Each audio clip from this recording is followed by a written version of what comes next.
I love to come to Grandfather Mountain to take pictures of my vehicles. I've done it with just about every car that I've owned. I did bring the black dually up here, but I didn't bring the blue one. And I haven't yet brought the white Model 3, Tesla Model 3. As you can see, there's snow everywhere. It's a great time to come up here. But I've taken 100 pictures today. I'll probably throw them in here or something. I don't know. Or I'll pick some of the best ones. But I just love to come here to take pictures, and it's like $30 a car to get in. So I bought an annual pass about 3 years ago, and I just keep renewing it because, I mean, as many times as I like to come just to take pictures, it's worth it. So, so yeah, grabbed a bunch of pictures today. A quarter mile, turn left. Yeah. Anyway, took a bunch of pictures today, but that's not the reason we came up here today. We came up here because I just found out they have opened up a Rivian Adventure Network fast charger in Blowing Rock, which is about 30 minutes away. Could be 30 miles. I don't know about that, but it is 30 minutes. And we're gonna go check it out. So let's go check it out.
It was a good scenic drive.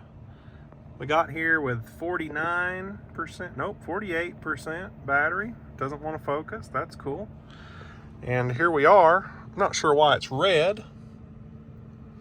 You know, I watched a YouTube video and they're like, oh, it's not red, but it's red. So we're gonna try to plug in and see what happens. So it definitely is red and shows unavailable. And all of them are red. Except for this one, which is not on at all, it looks. No power.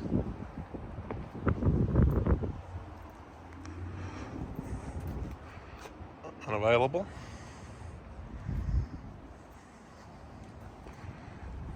So it's a good thing I didn't actually need to charge here. I just wanted to come check it out. And, you know, another YouTuber posted a video a couple days ago. He came here, he charged, he had no issues. And I was thinking, oh, you know, this would be no problem at all. But not the case. While the Rivian Adventure Network was not working, we decided to come over here to ChargePoint just to see what kind of speed we're getting. 6 kilowatt. This could take a while. So this is definitely not, you know, something you would come this far just to sit and charge. So. But I want to go back. I'm going to go back over to the Rivian chargers and just point something out that I noticed before I left that just seems a little odd. So something interesting that I noticed about these chargers, half of them are not working. The lights are completely out, and the other half, the lights are red. That would give you the assumption that one cabinet is working and the other one is not. But then the numbering is very confusing. So 1A, okay, so it could either be cabinet A or cabinet 1, and then charger 1 or charger A. You know, who knows? So we'll walk over here and we'll see what this one over here is. So that was 1A, and it was on. And this one here is 1C.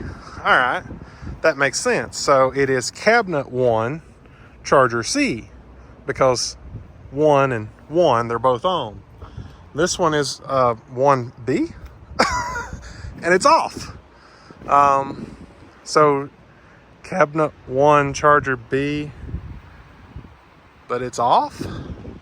And then we go to the last one that's on, to A. And following the numbering, we got 2 A, B, and C, 1 A, B, and C. There's only 2 cabinets, so it's got to be that. It's got to be 1 cabinet and 2 cabinet. But then how are 2 of 3 on to 1 cabinet, but then 1 of 3 are on to 2 cabinet? That don't make any sense at all.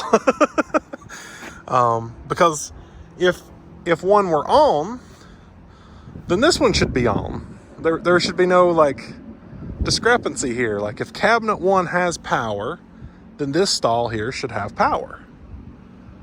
And if cabinet 2 has power, why aren't the other 2 for cabinet 1 powered? So yeah, that's my interesting find for the day. All of them are unusable. And yeah. I mean, I know it's not officially open yet. It's not even on the map. It's not like it's going to navigate you here to come here. But, you know, when other people are like, hey, I've come here and charged, and then I make the trip, 2-hour drive to see it work, it's kind of disappointing. But whatever. I guess we'll see another day.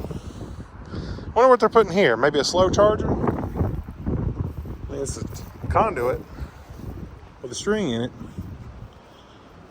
So yeah, these are 2 cabinets. They're doing nothing.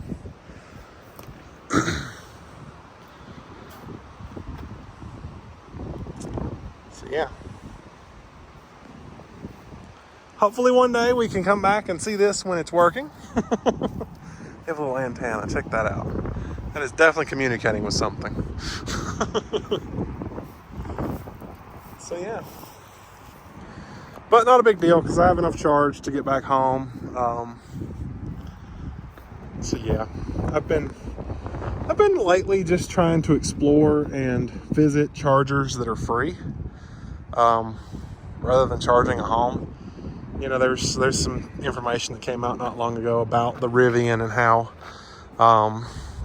supposedly it gets the equivalent of 25 miles per gallon compared to like a regular truck. And a truck of this size would usually do better than 25 miles per gallon. So, you know, there's a whole thing about it, and I don't know. I actually haven't looked further into it, so I don't know if there's like actual statistics and facts to say that it's only getting the equivalent of 25 miles per gallon, but that's what I've heard. And so,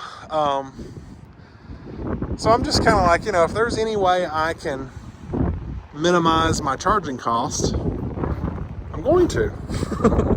So I enjoy visiting free chargers just because, you know, they're free, and I typically charge up, you know, a couple times a week to 80%, 85%, and then I just go home and I park it. I don't plug it in. And, you know, if there's free chargers to do that. And the thing is, you know, I could have done this with my Teslas all along, but I feel like my Teslas are very efficient, and it doesn't cost as much to get them going versus this can get really expensive.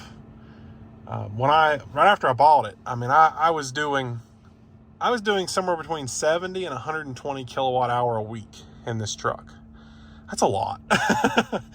And that could really add up to some big power bills. So we got a new DC fast charger near me, where I live.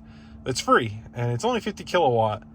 But I usually just go there a couple times a week and just top the truck up, and it's free. I mean, you can't beat free. And I'm not blocking or anything. I've actually never seen anyone pull up, but if someone pulled up and needed charge, I'd be glad to move. There's another one that's 20 kilowatt down the street. I would go there instead. It's not a big deal.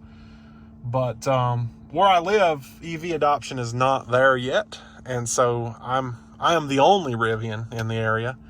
And I have a couple Teslas, and I'm you know, 2 of like 4 Teslas that I've seen, really. So yeah. Anyway, let's go home now. This was a bust, but I'm sure we'll come back another day once it's officially on the map and showing that it works.